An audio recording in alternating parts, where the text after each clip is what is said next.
मारवाड़ के एक छोटे से गांव में वर्षों पहले एक ऐसा चमत्कार हुआ जिसकी चर्चा आज भी होती है।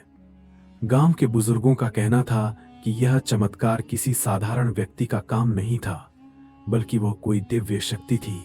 लेकिन यह कहानी कैसे शुरू हुई, इसका जवाब गांव की मिट्टी में छिपा था। मारवाड़ में बारिश न होने के कारण गांव में भयंकर अकाल पड़ा। खेत सूख गए, पशु मरने लगे और लोग भूख से तड़पने लगे। पूरे गांव में निराशा का माहौल था। तभी एक दिन एक अजनबी युवक गांव में आया। उसका नाम था खेटेश्वर।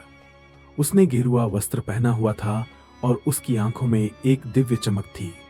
अंत खेटेश्वर ने गांव के लोगों से पूछा, तुम सब इतने परेशान क्यों हो? लोगों ने अपनी समस्या सुनाई। खेटेश्वर ने शांत भाव से कहा, ईश्वर में विश्वास रखो, मैं इस समस्या का समाधान करूंगा। लेकिन मेरी एक शर्त है, तुम सबको मेरे साथ मिलकर प्रार्थना करनी होगी। खेटेश्वर ने गांव के बाहर एक पुराने बरगद के पेड़ के नीचे तपस्या करने का निश्चय किया। उन्होंने कहा, जब तक इस गांव में बारिश नहीं होती, मैं अपनी तपस्या नहीं छोड़ूंगा। गांव के लोग हर दिन खेटेश्वर को देखकर प्रेरणा लेते, लेकिन उनकी तपस्या के दौरान अजीब घटनाएं घटने लगी। रात में पेड़ के आसपास रहस्यमय रोशनी दिखाई देती। गांव के कुछ लोग डर गए और बोले, यह कोई साधारण व्यक्ति नहीं, कोई दैवीय शक्ति है। खेटेश्वर जी की तपस्या 21 दिनों तक चली। दिन रात बिना रुके उन्होंने अपने लक्ष्य की ओर ध्यान केंद्रित किया। 21वें दिन सुबह की पहली किरण के साथ आकाश में बादल घिरने लगे। गांव में हलचल मच गई। लोग खेटेश्वर की ओर दौड़ पड़े। खेतों में पहली बूंद गिरी और तेज बारिश शुरू हो गई।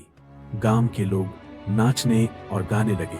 खेटेश्वर ने कहा, यह ईश्वर की कृपा है, अपने कर्मों में हमेशा सच्चाई और भक्ति रखो।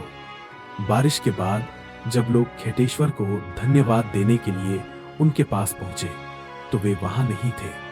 वह बरगद का पेड़ भी चमकते हुए चलने लगा और उसकी शाखाओं पर ओम का चिन्ह उभर आया। लोग समझ गए कि खेटेश्वर कोई साधारण व्यक्ति नहीं, बल्कि स्वयं भगवान का दूत थे। यह कथा आज भी मारवाड़ में सुनाई जाती है और खेटेश्वर जी को एक संत और चमत्कारी व्यक्ति के रूप में पूजा जाता है। ऐसी और रोमांचक कहानियों के लिए चैनल लेगेसी टेल को सब्सक्राइब करें और इस वीडियो को लाइक करना न भूलें।